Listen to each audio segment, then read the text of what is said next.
the key, to your point, is exactly getting the ability to actually find that pain that will drive change.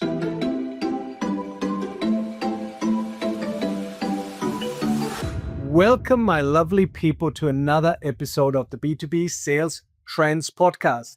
Every sales leader knows the feeling of what we're going to talk about today. That moment when a deal looks promising and then it stalls. The buyer's polite, the interest is there, but there is no urgency. The urgency is gone out of the window. And the question is, how do you turn a passive buyer into an active one? And that's the space where Lisa DeCristofaro, I hope you pronounced that right, lives and leads with strength. She's built and scaled sales teams that know how to create that momentum, not by pushing harder, by the way, but by asking better questions, uncovering risk, and turning curiosity into commitment and momentum. In today's episode, we'll talk about building urgency without pressure, coaching without burnout, and why practice, not luck, wins the biggest deals. With no further ado, welcome to the B2B Sales Trends Podcast, Lisa. Awesome. Thank you so much for having me, Harry. I'm excited to be here. Lisa, you are a sales director at UKG, and you've spent your career building high-performing sales teams in super fast-moving industries where everything changes all the time, the buyers, the tech, the pay, space, and so forth. For those of you who don't know your story, can you share a little bit about your journey and what shaped your view on how modern sales teams need to operate today?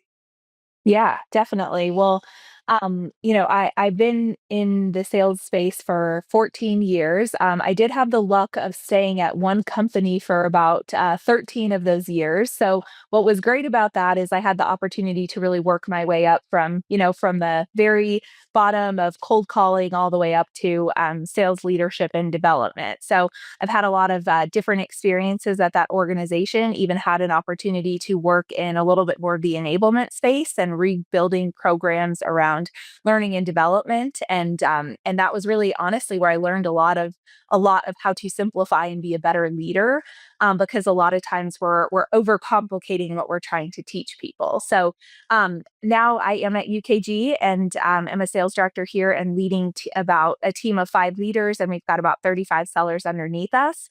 The space that I'm in is in the HCM space. So what's really unique about that, obviously it's software, but what's unique is it's a very competitive space, highly saturated. So I always say the best salesperson wins. The products are constantly keeping up with each other and evolving, as AI comes into play, it's the race to who can have more AI tools. But at the end of the day, a lot of the solutions will deliver a lot of the same technology. It's really the results that we have to drive on, and that is where I am today. Fabulous. I love it. Let's talk a little bit about something we had in our pre-call.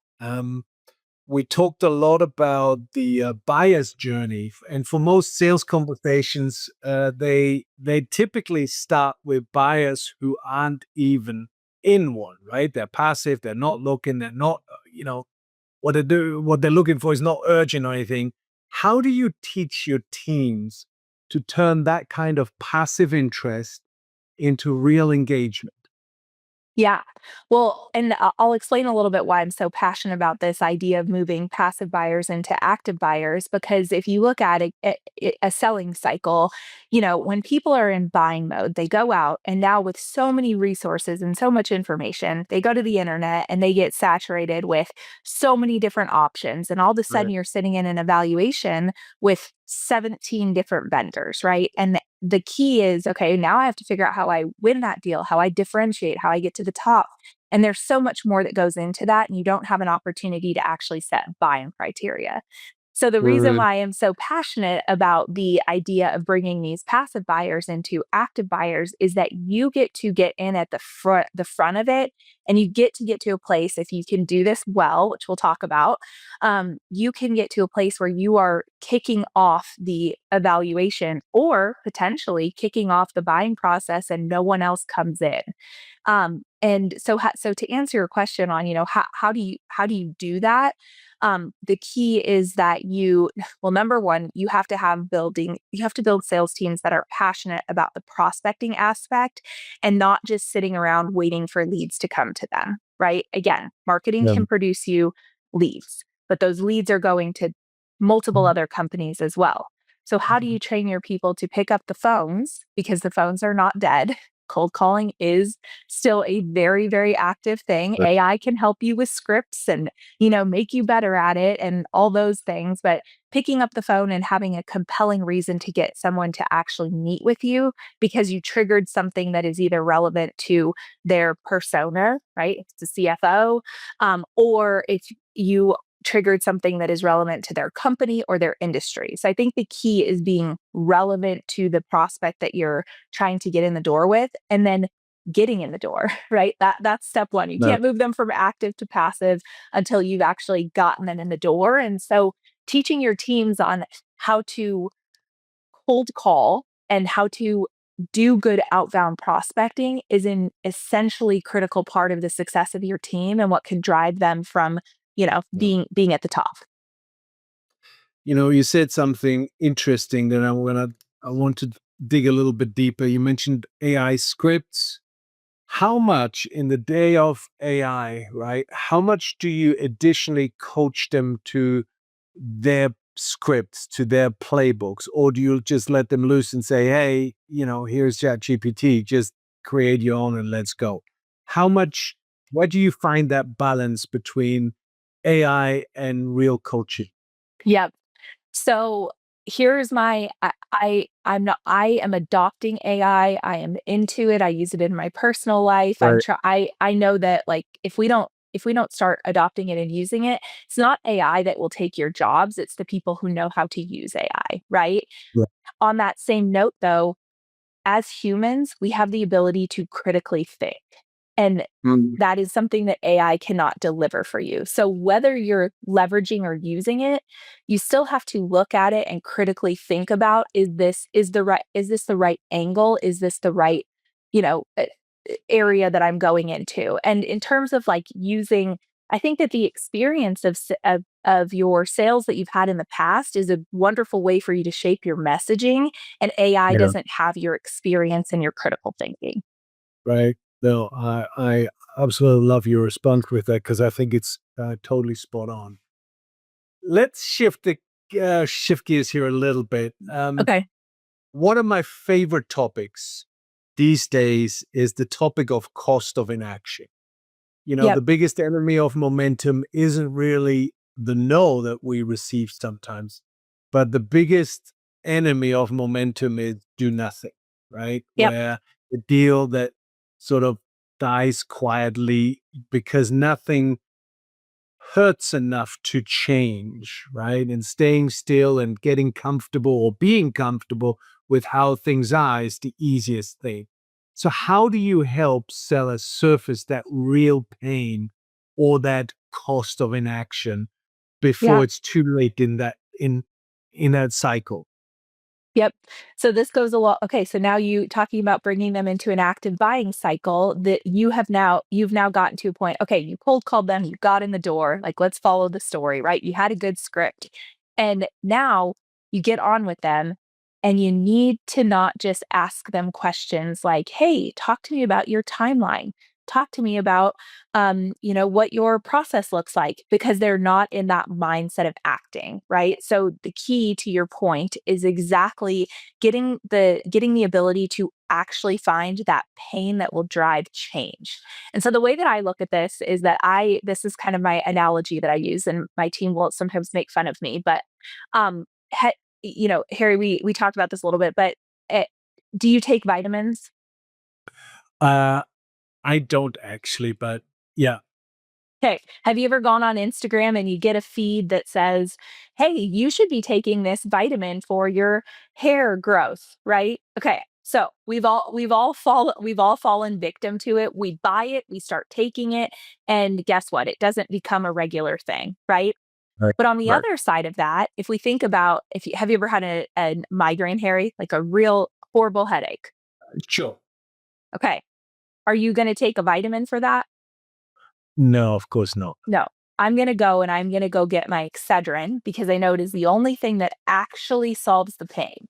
And so when I tell my buyers to or my sellers, when we talk about this, I say, you have our job is to prescribe Excedrin, not vitamins.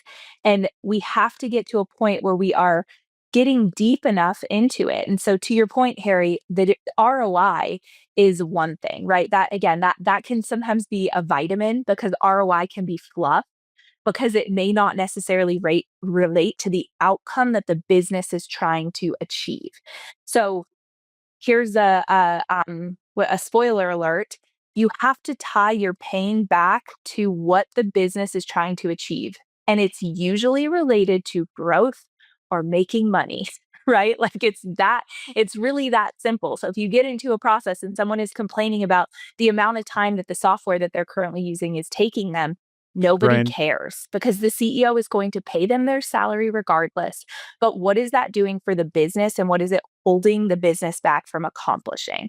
So the Right. cost of inaction is a bigger, deeper thing. And getting there is teaching your people to stay in the pocket and ask really good questions. And how you do this is you make them practice it over and over and over and over again. You get into a room, whether you're in person or virtual, and you say, "Hey, we're going to role play a analysis call. We are going to role play getting the deeper pain and constantly asking the questions of why does this matter? Why does this matter? Why does this matter?" The deeper you get, eventually you'll get to the why that drives business action. Yeah. It really resonates with me because there's a couple of things. I strongly and fundamentally believe that people make decisions one out of two reasons, right? It's either to gain an outcome or to avoid a risk. If you can help me gain an outcome, I'll move. If you can help me avoid a risk, I'll move. Anything else, don't talk to me about it. It's all good. So if you can connect whatever you're selling directly to either an outcome or to a risk that I'm facing, that's where the money is. And it's interesting though, and I really like that you connected also directly to discovery. Discovery is a big thing at the moment in our industry. Everybody wants to do better discovery. The problem is that people are doing discovery by asking 20 questions, right? They're asking, you know, ask you a few questions, and really only what they do is they get you to confirm, quite honestly, what their assumptions are. And that doesn't add any value to the client or to the prospect. It really needs to be an advanced level of discovery, of generating new needs in the mind of the prospect, needs that they haven't considered, haven't not appreciated, can have an impact on their business. That's when you really develop that pain, so to speak. And yeah, a painkiller versus vitamins. I love it. Absolutely. But you bring up a good point, though. Practice is key in this, right? And practice isn't always sexy, right? But it's everything. And especially when the stakes are high and you have to have some consistency around that. But how do you build that culture of, role play, preparation, practice so that your team actually enjoys sharpening those skills instead of just avoiding them? Yeah, absolutely. Well, I think that that honestly that goes all the way back to the interview process, right? When you're hiring Right. someone or a new Yeah. leader comes in, you set the expectation of this is how Mhm. my culture operates, and this is how we're going to do it, and this is how we roll. And but here's the key in kind of the idea of this is that I'm going to talk a little bit like the framework that I use in getting people to like go through and do role plays. And sure, your culture has to be in a place that people are accepting and wanting to do it. And if you have people who don't want to do it, then like get them off your team. They're culture killers anyways. If they're not willing to be in the mindset of always wanting to get better, the only way you get better is through practice. We know this through athletics, right? We know that people don't just Tom Brady didn't just walk on the field every week and, perform like that. No, he was dedicating his time and efforts all the way through up into the game, right? Our Right. game is our sales calls. That's how we have to have that mindset shift of that this is our big game, right? And Yeah. so in terms of like the practice, I think the biggest mistake that leaders make is that they go into their team meetings and they say, "Hey, we need to do this. Guys, we need to be better at discovery." Okay. And Right. then maybe they talk about a couple concepts and they're like, in order to be good at discovery, Harry, you need to ask better questions and you need to be curious. And Well, a good question is a reflective question. Harry, here's a reflective question, right? But what they miss is that there is actually a process to getting people to learn and accept the role play, right? And the first thing is number one is like introduce the concept. Hey, Harry, I've noticed that we are having a really difficult time converting our first calls to second calls. Okay, bring in a stat. Give them the proof as to why they should care about this. What we're seeing is that if we can get a passive buyer into an active buying process, we have 70% less competition and we're 30% more likely to win that business. Give them the stats, right? And then the key is to show them what good looks like. And this is where the ball gets dropped from most sales leaders is they don't pause and they don't say, "Hey, let me model it for you." And I don't know if that's because of like fear of judgment or, fear of just trying to move too fast, but you have to show them what good looks like. And then you pop into, okay, now you saw me do it.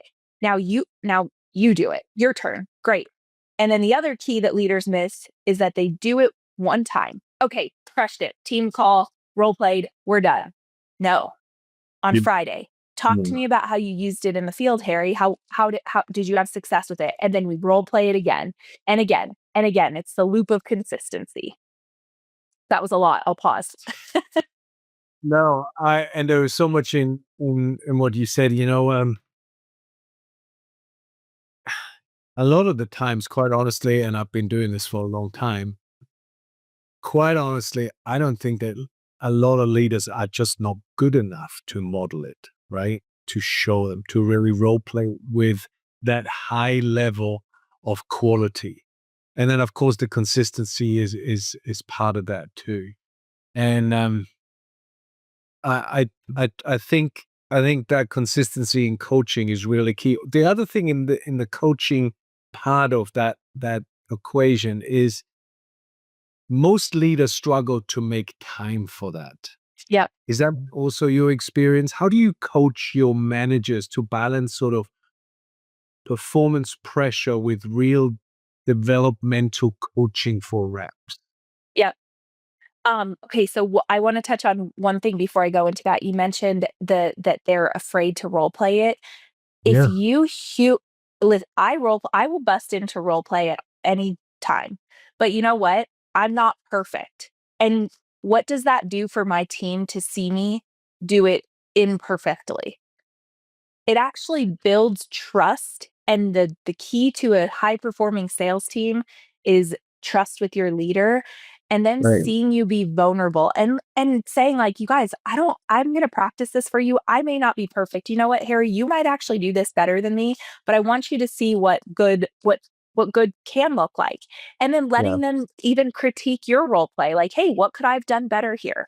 It Right. builds trust and foundation. And so if you're afraid to do it because you're afraid you're not like good enough, listen, you're in your position for a reason. And there are other millions of skills that you have Right. that make you a full-rounded person. And this is actually something that can make you get closer with your team. And so in Yeah. terms of balancing that and finding time to do it, um, my ask is that if you're listening to this, is that you start to stop thinking about it as a chore or something that I like have to fit into my schedule. Think of it as something that will literally create your mini yous and will make your job easier and will accelerate your performance. You cannot be a super rep, is what I call them, right? A super rep is a sales manager who comes in and does all the closing and comes into an Right. analysis call and drives the better questions. Like, you have got Right. to replicate. If you listen to that book, Multipliers, you have to multiply yourself, and you have to start looking at training as a ability to actually aid in your sales performance, not hinder it. Now, does it take time and dedication? Absolutely. And Yeah. you've got to just commit to it. And maybe I told Harry this when we chatted the first time, but I, I mean, when I was a newer leader and I had brand new people on my team, I created a training club, and we came in at 7 a.m. and we had a topic and we role played for an hour. And the crazy thing is I told people, like, hey, as you become a senior rep, you no longer have to attend this. No problem. Mm. Guess what? Everyone continued to attend, and the people who became seniors started to lead it, and those are the people that accelerated and actually got promoted into management, because I was teaching them the skills to manage and coach and teach people. And so the impact is so much bigger than you think when you can do that with your team Yeah. and let someone else own it. It doesn't have to be all on you. And another thing that I think people get a nap paralysis on is the preparation for creating training. Here's Uh-huh. the deal.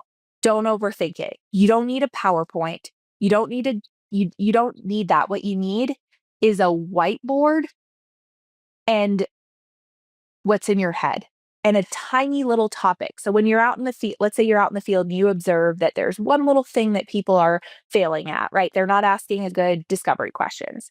Great. Come into training and brainstorm a situation like, hey, we're going to walk into this situation. What should we be asking? What should we be uncovering? What is the solution that we help here in this scenario with? Create a scenario and do it as a team activity. Do not use don't PowerPoint your teams to death. Make it interactive, and that is the best way to train. And then again, guys, model it, role play it, repeat. Love it.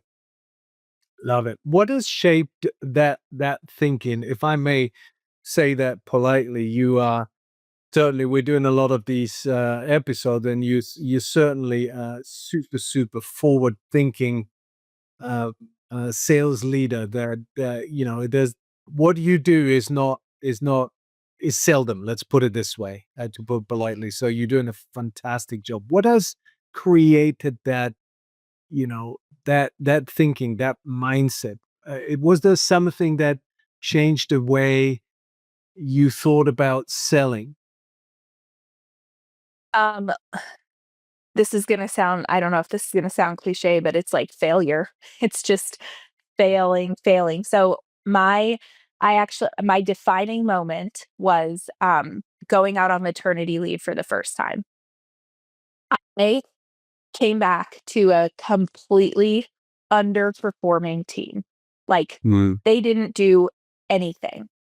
It was really frustrating, right? So I came back, and I'm like, holy moly, this is a bad situation. I was in a position where, like, I was potentially going to lose my job. Like, it was bad. And at that moment I realized that I was carrying all the weight of the sales numbers, the sales performance. Like, I was a great salesperson and I was doing everything in my office. So when I left, everything fell apart because I hadn't, again, multiplied. I hadn't taught other people to do the job. And I made a commitment that if I go out on leave again, like, that is not happening. And my next one, I someone got promoted because of the management of the office when I went on maternity leave. So it was honestly, it was the failure of that experience and just realizing that I was being a super rep and that was not going to be scalable. Love it. Love it. Fabulous. Congratulations. That's great. We're almost at the end of our time together, Lisa. Are you up for a quick fire round here? Sure. Let's do a quick sort of a leadership audit, if you don't mind. What should sales leaders start, stop, and keep doing if they want their team to build real urgency and ownership in deals? Yeah. Well, we just talked about start role playing. So start making your team get better. Um, I think the other part of that that a lot of people will move into is stop letting your people have excuses, right? Let's create cultures of accountability. We can have a culture of learning and high performance simultaneously. That is a formula that works together. But if you let them have continue to have excuses, stop doing that. Don't let them have excuses and keep putting metrics in front of in front of your teams that shows the people that are accomplishing what your expectations are, and keep talking about the role plays and what you guys actually did in the field, right? Keep having really impactful team meetings on what we practiced and where we had success with it, because it will lead to continued buy-in in the cycle of people wanting to have that culture of high performance, high learning culture. Love it. Start role playing. Stop letting people use excuses and use metrics, and have the team and show them how impactful role playing connected to the metrics are. I love it. Yep. We always include this question: what are the top 3 skills, in your opinion, that make a salesperson truly elite? Okay, so this is one that you guys sent me and prepped me, and this is one where I was like, I think I need to use AI. I don't know the answer here. So, but no, I was like, okay, Lisa, use your brain. You can come up with this one. Okay, so what the three that I wrote down is discipline and consistency.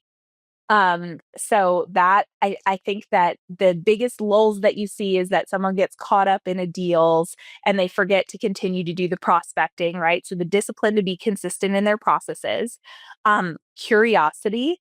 So obviously we've talked about today the question asking. But I think the part of that you said is like at the beginning is the ability to just like listen, just be curious. When you're with a prospect, stop thinking about your own agenda and just be genuinely curious.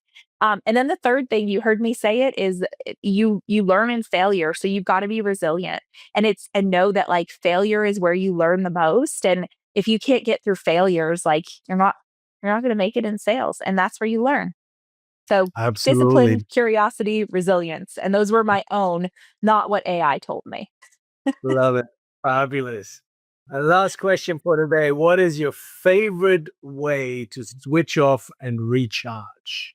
Okay, so this is also a funny question. So when I was interviewing for my job, my boss, I'm very in I've been described as intense, okay? So I'm in the interview and he asks me this question and I literally couldn't answer the question. I was like, um, I don't know. Anyway, so the next time we got together, I was like, "Hey, I thought about your question." And you know what I do? I like to sell things on Facebook Marketplace. Right. And it is so random and not really winding down, but I really love the joy of selling, and so selling things on Facebook Marketplace is like a weird hobby that I like to do, and it gets me excited and recharges me, and I get to clean up my house Fabulous. along the way. Fabulous. And it gets rid of your old children clothes that nobody wants Ex anymore. Fabulous. exactly, exactly. Yeah. Lisa, you've been a tremendous guest. I know our listeners very much appreciate your insights. So thank you for taking the Awesome. time. Thank you for having me, appreciate it. My lovely people, what stood out to me in this conversation with Lisa today is that urgency isn't about pressure. It's really about preparation. It's about that curiosity, that discipline, and helping your teams learn through this role play that Lisa has described so in a real application focused way. So they are truly prepared when they get in front of their prospects and their buyers. And that's the real craft of modern selling: guiding, not pushing, creating momentum through clarity and not noise. If this episode gave you something to reflect on, share it with a colleague who leads a sales team or a seller who's in a tricky middle of a deal that sort of is stalling at the moment.